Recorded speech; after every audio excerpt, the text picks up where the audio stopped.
வணக்கம், வந்தனம், சுஸ்மாந்தனம், அஸ்ஸலாம் அலைக்கும் to all the Tamil peoples in Tamil Nadu, Thiruvarur, Pulikulam, all over India, exactly world wide. இப்போ பார்க்க இருக்கிறது தீயின் சுவடுகள். தீயின் சுவடுகளில் குப்பைகளை பற்றி பார்க்க போகிறோம். குப்பையில் எக்ஸாக்டாக நம்ம பார்க்க போகிறது பாலித்தீன். பாலித்தீன்னா நெகிழின்னு தமிழில் ஒரு பேர் இருக்குது. இந்த பாலித்தீனை பற்றி நிறைய பேர் பேசினாலும் இப்போ இந்த காலத்தின் கட்டாயம் பேச வேண்டிய சூழ்நிலை இருக்கிறதுனால இந்த தீயின் சுவடுகளில் பார்க்குறோம். என்ன இந்த நெகிழி பாலித்தீன்னால என்ன கெடுதி சார்? நிறைய கெடுதி, நிறைய எண்ணற்ற கெடுதி. மெயினான கெடுதியை பேசிட்டு சைடில் உள்ள கெடுதியை பற்றி அப்புறம் பேசுகிறேன். மெயினான கெடுதி என்னன்னா, இந்த பாலித்தீனை அழிக்க முடியாது. எரிச்சா அது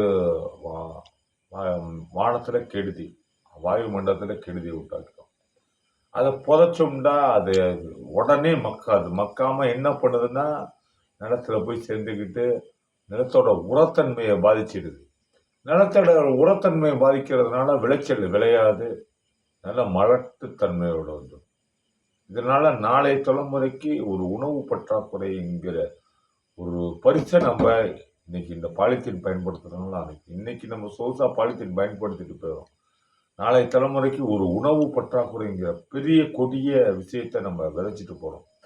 அது மட்டும் இல்லை, இந்த பாலித்தீன் பயன்படுத்துறதுனால நிலத்தடி நீர் போகாம நிலத்தடி நீர் பாதிக்குது. மழை நீர் உடனே சேராது. சரி, இதை இப்போ என்ன பண்ணுறதுன்னா, விலங்குகள் அதாவது வளர்ப்பு பிராணிகள்லாம் அதை திண்டு அது நிறைய இறக்குது.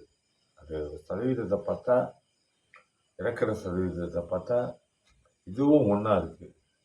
வளர்ப்பு பிராணிகள் சாகுறது பார்த்தா பாலித்தீன் கழிவுகள். அதன் மூலம் பார்க்க நீர்நிலைகள், குட்டை, குளம், ஏரிகள் எல்லாம் பார்த்தா நிறைய பாதிக்குது பாலித்தீன் கழிவுகள் சேர்ந்து. இது மட்டுமா? இது மட்டும் இல்லை, இன்னைக்கு உணவு பண்டங்களை எதில் வாங்கிட்டு வராங்க? பாலித்தீன் பாக்கெட்டில் வாங்கிட்டு வராங்க. அதில் கொதிக்க தேநீரை வாங்குறாங்க. கொதிக்க சாப்பிட்றப்ப அதில் உள்ள கெமிக்கல்ஸ்னால எண்ணற்ற உடல் உபாதைகள் வருது. இதை கண்டிப்பாக தவிர்க்கணும் எல்லாரும்.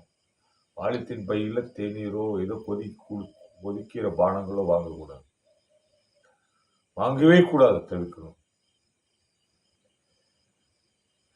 இதே மாதிரி பாலித்தீனால எண்ணற்ற கேடுகள் இருக்கு. இதே மாதிரி இந்த பாலித்தீனை எப்படி நம்ம பயன்படுத்துறதை தவிர்க்க முடியுதுனாலும், இதை மறுசுழற்சி முறை, அதாவது ரீசைக்கிள் முறையில் இதை பயன்படுத்தினா இதுலேருந்து ஜெயிக்கலாம். எப்படி ரீசைக்கிள் முறையில் பயன்படுத்தணும்னா, 40 மைக்ரான்ஸ்க்கு மேலே உள்ள பாலித்தீனை பயன்படுத்தணும். சாதாரண கிழிக்கக்கூடிய எளிதான மைக்ரான் 40 மைக்ரான்ஸ் கம்மிக்கு உள்ள பாலித்தீனை பயன்படுத்தக்கூடாது. அதுவும் குப்பையில் அள்ளுறவங்க என்ன பண்ணணும்னா, பாலித்தீனுக்குன்னு ஒரு தனியாக பைகளை வாங்கி ரீசைக்கிள் பண்ணால் திருப்பி அதை நம்ம பயன்படுத்தலாம். இதுதான் இந்த பாலித்தீன்லேருந்து ஜெயிக்கிறதுக்கு ஒரே வழி. இதை ஒழிக்கவே முடியாது. ஒழிக்கணும்னா மறுபடியும் நம்ம ஆதி காலத்துக்கு போனால் தான் ஒழிக்கவும் முடியும். தவிர பாலித்தீனோட பயன்பாடு இருக்குதுன்னு தான் நம்ம வேண்டாம். மாற்று சிந்தனையில் பேப்பர் கேரி பேக், நூலா துணியிலான பைகள், வேற எது வேணாலும் பயன்படுத்தலாம். ஆனால் இதை ஒழிக்கணும்னா ரீசைக்கிள் முறையை கையாளணும். இந்த ரீசைக்கிள் முறையை இன்னும் நவீனப்படுத்தணும். இந்த பாலித்தீன் வேஸ்ட்டை கொண்டு நம்ம செங்கல் தயாரிக்கலாம். இன்னும் நிறைய பயன்பாடான விஷயங்கள் அழகு பொருட்கள் பயன்படுத்துறதுக்கு ஏதாவது தயாரிக்கலாம். இந்த நவீன முறையை மக்கள் பயன்படுத்திட்டு இந்த பாலித்தீன் வேஸ்ட்டை பற்றி பேசுகிறப்ப குப்பை பாஸ் என்கின்ற அழைக்கப்படுகின்ற ஹசன் பாஸுடைய நாமம் வருது. ஒரு பாலித்தீனை ரீசைக்கிள் பண்ணுறதுக்காக பெரிய வேஸ்ட் மேனேஜ்மெண்ட், பெரிய கான்செப்ட் பண்ணார். அவர் கோவிட்ல இறக்க வேண்டிய சூழ்நிலை வந்துச்சு. அவர் இன்னைக்கு உலகத்தில் இல்லைன்னு சொல்லக்கூடாது, உலகம் அவரை மிஸ் பண்ணிடுச்சுன்னு சொல்கிற அளவுக்கு அவர் நிறைய சாதனைகள் செய்ய இருந்தவர் இறந்துட்டார். சொல்லப்போனால் இதுமாரி பாலித்தீன் வேஸ்ட்டு எல்லாம் வந்து ரீசைக்கிள் பண்ணால் நம்ம ஜெயிக்கலாம். அந்த ரீசைக்கிள் பண்ணுறதுக்கு மக்கும் குப்பைகள், மக்கா குப்பைகள்லாம் அரசாங்கம் வழிகாட்டிடுச்சு. அதை யாரும் வழிபாட்டு பின்பற்றுறது நம்ம பின்பற்றணும்.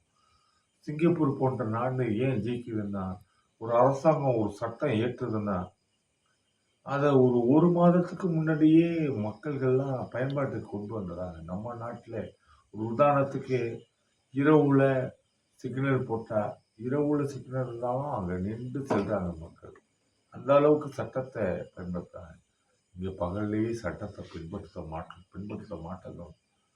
எல்லாரையும் சொல்ல ஒரு சில பேர்கள் கரெக்டாக பின்பற்றும். அவங்களுக்கு கெட்ட பேர் என்னத்தை பிழைக்க தெரியாதவன் ஒரு கெட்ட பேர். இல்லைன்னா ஏதாவது சொல்லிடுவாங்க. சொம்பு, இல்லைண்டா அம்பிக்கு பேர் வச்ச மாதிரி ஏதாவது பேர் வச்சுருவாங்க. அன்னையில் அம்பிக்கு பேர் வச்ச மாதிரி ஏதாவது பேர் வச்சுருவாங்க. ஆனால் உண்மையிலேயே நம்ம அரசாங்கம் போடுற விதிமுறைகளை மக்கும் குப்பைகள், மக்கா குப்பைகள் பிரித்து இந்த பாலித்தீன் கதவுகளை அழகாக பிரித்து ரீசைக்கிள் பண்ணணும்னா நாளை தலைமுறைக்கு நம்ம கொடுக்குற பரிசு அதுதான். நாளைய தலைமுறைக்கு இந்த நிலத்தை மாட்டாக்கிட்டு ஒன்றுமே பண்ணாத பூமி ஆக்கிட்டு போகக்கூடாது. அதனால் அந்த பாலித்தீன் கழிவுகளை அழகாக கவனமாக கையாள வேண்டிய காலத்தின் கட்டாயத்துக்கு வந்துட்டோம். வணக்கம், வந்தனம், சுஸ்மாந்தனம், அஸ்ஸலாமு அலைக்கும். இன்றைய பதிவு தீயின் சுவடுகள் உங்களுக்கு நல்ல பயனை தரும்னு நினைக்கிறேன். இதை பிடிச்சவங்க லைக் பண்ணுங்கள், ஷேர் பண்ணுங்கள், இந்த சப்ஸ்கிரைப் பட்டனை அழுத்துங்க. நன்றி.